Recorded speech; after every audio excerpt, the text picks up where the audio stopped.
இருக்கு. என்ன பெத்த அப்பா மாதிரியா பேசிட்டு இருக்கீங்க? பொண்ணு துடியா துடிச்சுக்கிட்டு இருக்கா.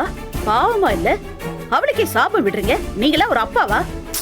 நல்லா சாபலாம் விடல, நடக்கிறதா சொன்னேன். இப்ப இருக்கிற யோசனை அப்போ இருந்திருக்கணும். இல்லைன்னா இதோ இந்த மாதிரி நடக்கும்போது அனுபவிச்சுதான் ஆகணும். இன்னும் இந்த மகமா என்னென்ன பண்ண காத்திருக்காளோ. ஆமா, சொல்றது மகமாயே சொல்ற மாதிரி இருக்கு. சொல்றாரு அம்மா இருக்கேல்ல, தம்பி வந்துட்டா. டாடி என்னாச்சு டாடி? டேய், சுரேகாவுக்கு அம்மா போட்டிருக்கடா.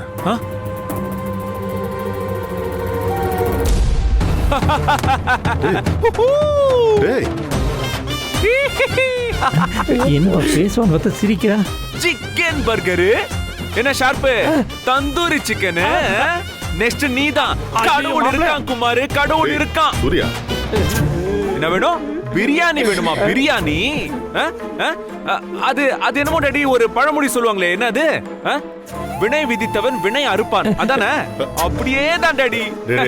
டாடி ஆமா, இல்லன்னா பேச்ச கேட்பாங்களா? என்ன எல்லாரும் என்ன சும்மா நிக்கிறீங்க?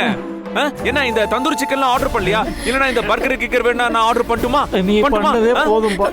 இல்ல வீட்ல யாருக்காச்சும் அம்மா போட்டுச்சுன்னா நீங்க விதவிதமா ஆர்டர் போட்டு இப்படி சிக்கன் கிக்கன்ல சாப்பிடுறது உங்க எல்லாருக்குமே பழக்கம்.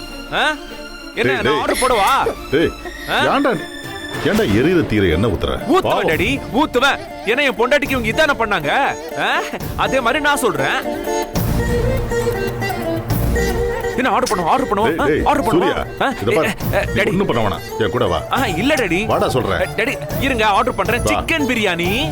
சொன்னா கேட்ற, வாடா. பார்வைய பாரு, பாய்ந்துட்டோம். பிரியாணியா? அவங்க ரெண்டு பேரும் போயிட்டாங்க, வாமா போயிடலாம். அடுத்து வேற யாரோ வந்துட போறாங்கம்மா. ஆமா, நைஸா போயிடலாம்.